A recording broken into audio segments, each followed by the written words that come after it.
Hello, Salesforce Ohana. Walters 954 here. Today I have a special guest, Taylor Green, who's here to share his Salesforce story. Taylor, how are you doing today? Doing great. Have a nice 3-day weekend. Feeling good. Yep, I know everybody's definitely enjoying the holiday weekend, especially with everything that's going on in the world today. So it's really nice to take some time and relax. Yeah, of course. Of But course. yeah, Thanks for having me on your show here. for sure, for sure. Yeah, your background really intrigued me. We're going to get into it, but it sounds like you were in the realty space and you end up making a jump to Salesforce. And I know a lot of people in the Salesforce community want to learn about people like you and how you've made the jump into Salesforce administration and whatever else you're actually doing. So, super excited to learn about you and to help share your story with the Salesforce community. Yeah, for sure. I'm happy to help. Awesome. Be happy to So, share. cool, cool. Let's get started by telling us a little bit about yourself. Where do you work? What do you do? How are you affiliated with the Salesforce community?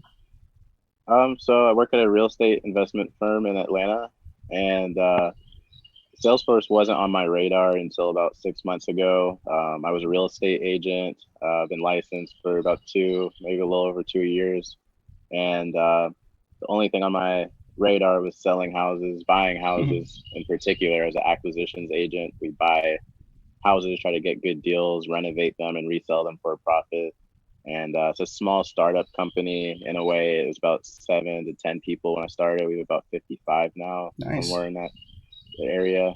And the goal is just, make profit, flip properties, renovations, and I always wanted to work on things that are more technical. There are small projects along the way that I put together for the company that let me exercise my computer science skills or just that creativity that you usually have in the computer science space.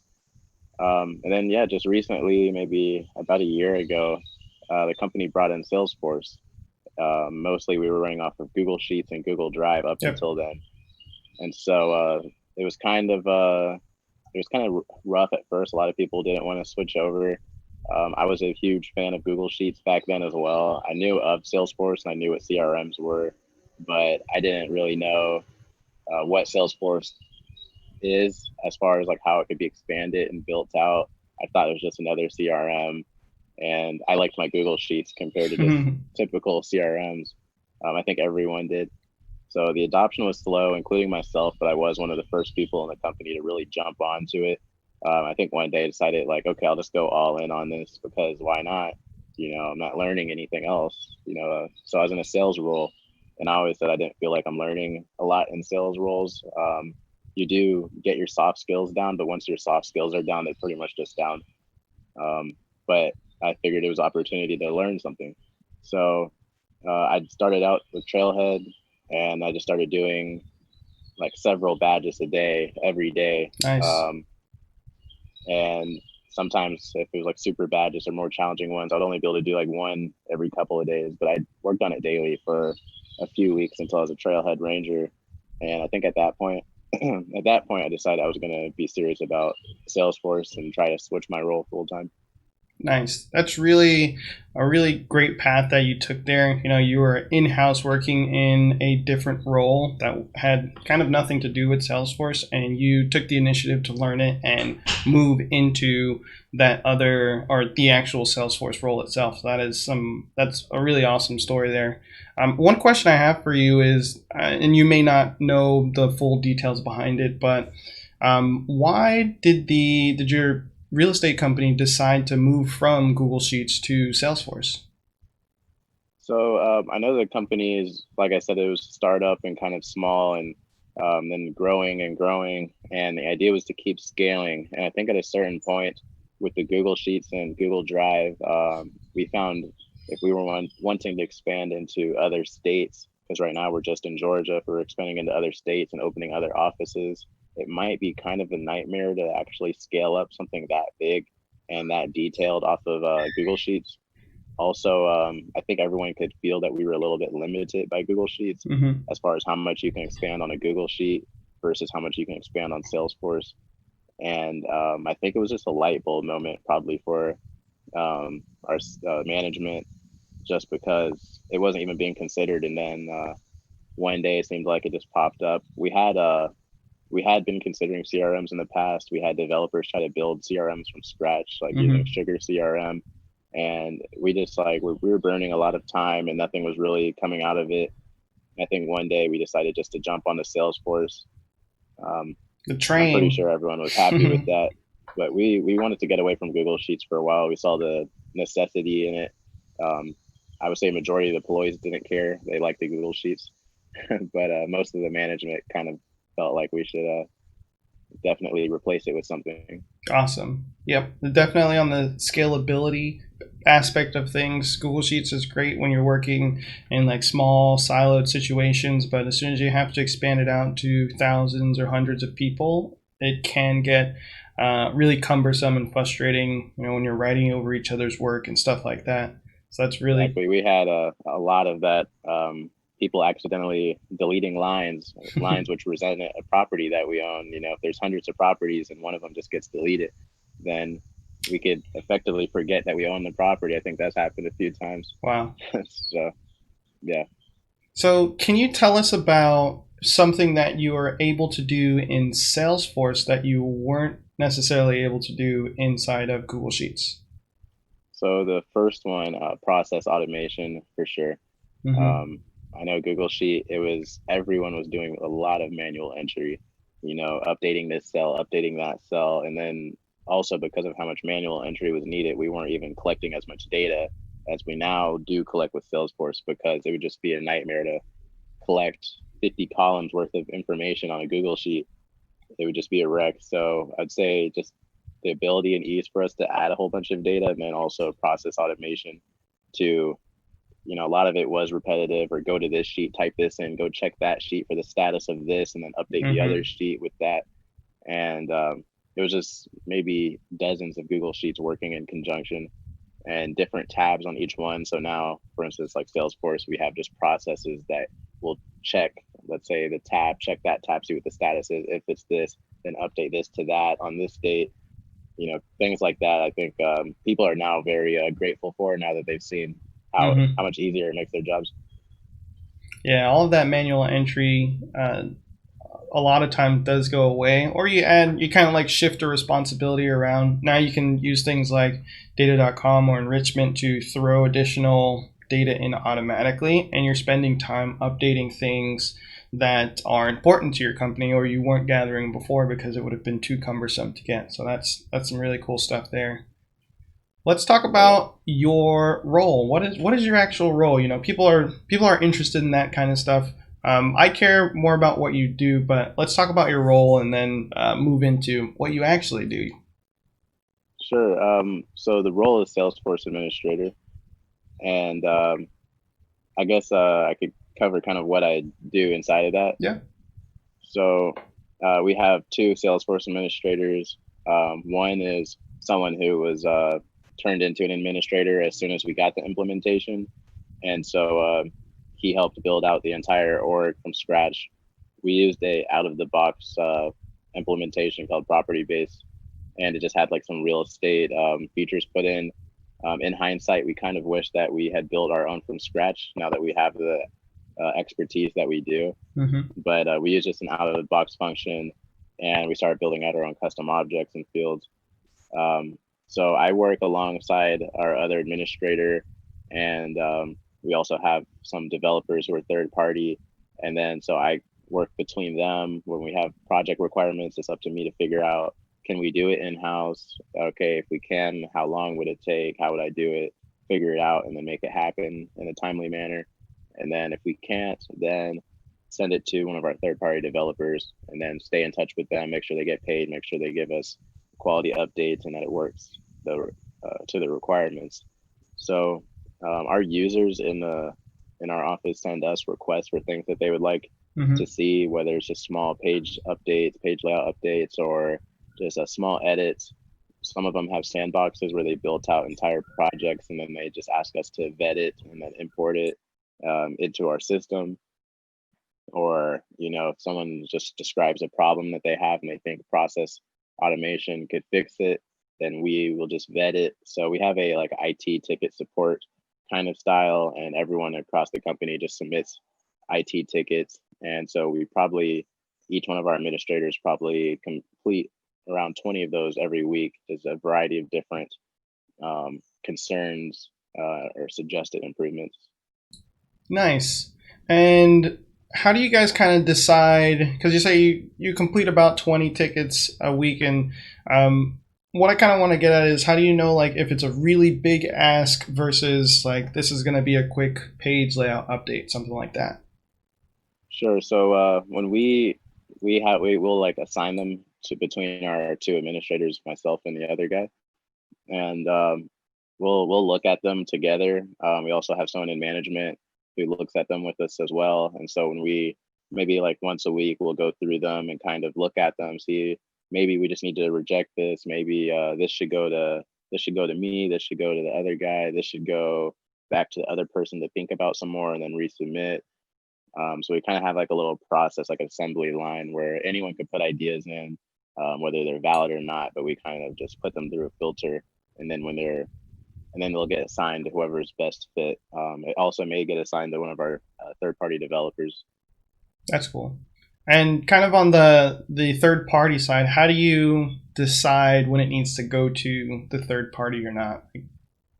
So that was a question that I learned a lot when I was first getting my administrator certificates, and it was just being able to identify when something would need to use development to fix, or if it's something you can do um, with process builder, workflow, or Yep, on the configuration side. right. And so I think that's probably a skill that I'm more grateful for now than I knew, because I didn't know how that would really apply when I was learning it. But now I see it all the time where I know, okay, this is something I could do, but it would be super complex and it would take like a whole week. Or I can send this to our developer and he can do this with Apex and it'll take Mm-hmm. him like 3 hours. So, so stuff like that where I kind of am able to see that, I think that saves us a lot of time. It also saves me a lot of time if I could see off the bat before I start working on something, trying to figure it out that, Yep, okay, this is not clicks here, this is code. Send it to the developer. gotcha. So let's talk about how you've learned how Salesforce. You talked about Trailhead and kind of getting started at your company as the administrator, but are you using any other resources? How are you continuing to grow your skills?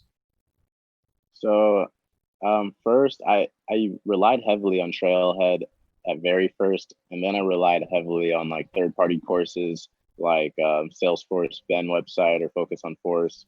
I bought their materials, and then now my main source of learning is actually from work, because I get a very wide variety of problems every single day and week, and I'm basically forced to have to learn how to do things by the nature of the variety of For requests sure, that come in. sink or swim.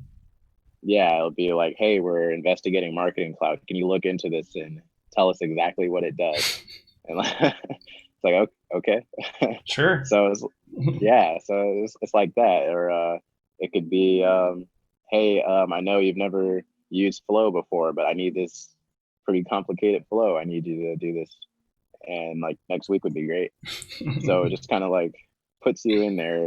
And I know if I was doing self study, I would have a tendency to stick with stuff that was kind of like smooth training, like one step, another step, another step.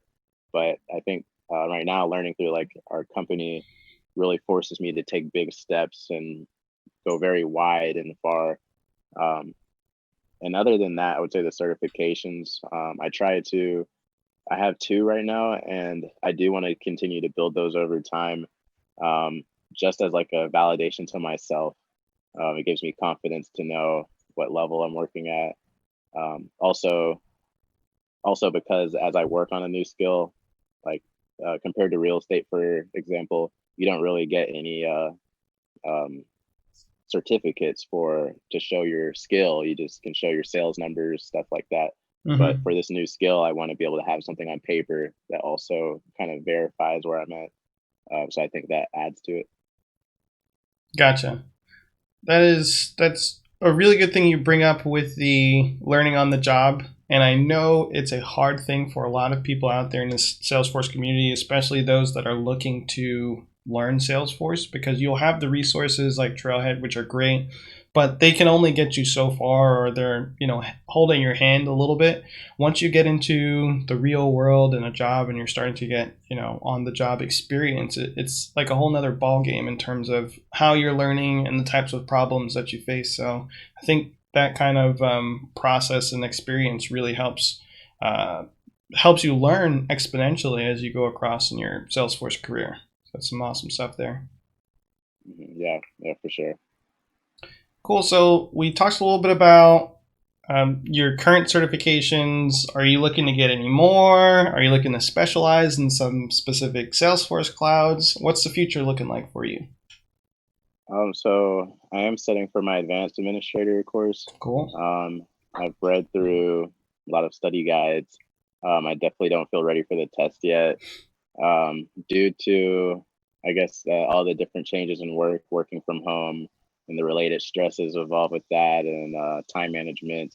I've kind of not been chasing that one as aggressively as I did the first, which would be the administrator one and app builder. Mm-hmm. So I am taking my time a little bit more with this one, because, like I said, I'm learning so much more on the job that I feel like the advanced administrator items will kind of be more clear as I continue to work, rather than trying to learn them before I know them. Um, so I would like to specialize after that, after the advanced administrator. I'm not sure yet what I would want to specialize in. I guess it would kind of depend on what the company may pick up. Cool. I know that I have a strong sales background, so maybe I would look into like Sales Cloud and like get really good at those tools. And then that might be something easy for me to pick up. I actually do enjoying looking at the territory management and stuff like that, like quotas, all of that You're good one of stuff. the few people. You can definitely specialize in that. You'll get, tons of work there. Well, sounds good. I'll keep that in mind then. I do also like marketing a lot, so I guess Marketing Cloud. Like, there's a lot of Salesforce products that do just genuinely interest me, so I'm not sure where I would specialize just yet. So right now I'm just focused on general learning, and then the next advanced administrator certificate, and become like a really strong admin. And as soon as I get there, I'm just gonna pick something and specialize. For sure. So, is there anything that you've done to either give back to the community or to kind of help others along their journey that want to be, in a similar position to you? Yeah. So I guess through my social media, or just knowing me personally, especially before the quarantine and everything, when we were in the office or face to face a lot more often, um, I'd say my biggest just value add there is that I'm a very positive person to be around.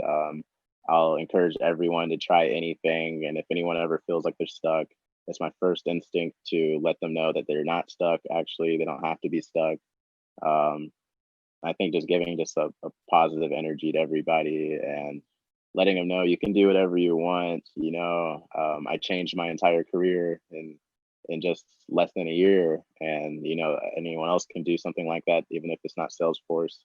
Um, so I know for a fact there's a lot of people who actually don't like their job; they have random jobs, and I'm always the person in my friend group, or at even at a party, if the conversation comes up, I'm going to be the one to tell anyone that they should go for that, or they should try that, or oh yeah, that sounds like a great idea. Like, I just try to be that positive person.